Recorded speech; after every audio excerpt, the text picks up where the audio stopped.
I grew up in Hastings, down on the south coast.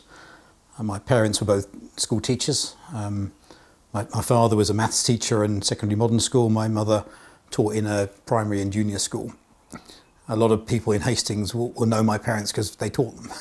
It was great to have teachers as parents, but actually I was brought up mostly by my grandmother because my mum was at school full time, and she was great. Both my mum and my grandmother sort of instilled in me that I can do anything, and that sort of self-confidence, I suppose, I brought into politics because I'd known nothing about politics before I started, and I spent a long time educating myself, reading all the books and finding out about politics. I went to a grammar school, Hastings Grammar School for boys. It was founded in 1610, would you believe? During the time I was there, it turned into a comprehensive school. I then moved on to university and went to UCL in London. I studied economics and geography. Good combination, actually. Economics helps you with finance and knowing what's going on in the government, and the geography is very environmental. So, at an early stage, I was really concerned about the planet and about demographics and population and regional disparities, all those things. So really, I did enjoy that. I came out and then I joined an accountancy firm, Pricewaterhouse in London, and qualified as a chartered accountant. Very hard work qualifying as a chartered accountant. Came out in the time of the Big Bang, and it was great being in the city. I think I say in the book, the first time in my life I was trendy. I was fashionable. It was the days of the Big Bang and loads of money, and thoroughly enjoyed it. My wife Caroline was working in the city as well, so we had a good time then. I then moved on to Lloyd's of London and joined the insurance industry. Spent a couple of years there, and then I suppose I really started my career seriously, and I joined a company called NIG Scandia on the northern fringes of the city, which was another insurance company in finance, and I was there for the next 14 years. I went through pretty much every department. I became a director of the business, I think, when I was about 34, quite young. And then by the time I was 39, I was the managing director. While I was managing director, we grew to about £1 billion of turnover. We were voted by our customers the best insurer. That put us ahead of Norwich Union, AXA, all those big companies, and I went up and picked up the award on stage, one of the proudest moments of my career. We were then bought by Churchill Group, based in Bromley, and that was a really good merger. We shared a lot of parts of our business, and we had a similar culture, and that went very well indeed.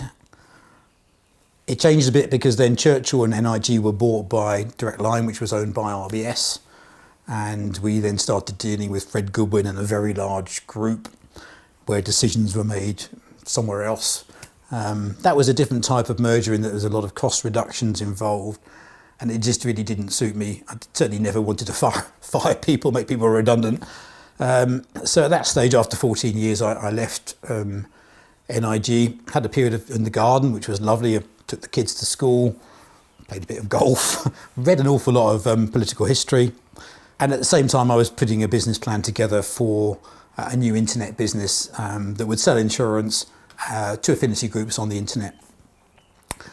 During that time, more and more people were leaving RBS Insurance, and so our management team got bigger and our aspirations got bigger as well. So we merged it in with another group of people that came out of RBS Insurance, and we started a new insurance company called ABC Insurance. That was great. Then that company was bought by Liverpool Victoria, and the management team from that company, myself and 4 others, were asked to go and manage Liverpool Victoria's business as well as building the new business that we were building. That turned out to be probably the best time in my career, actually. So we were 10 years at Liverpool Victoria. When we joined, their insurance company was quite small, losing money. We increased it by 3 times, so it's turning over about 1.4 billion when we left.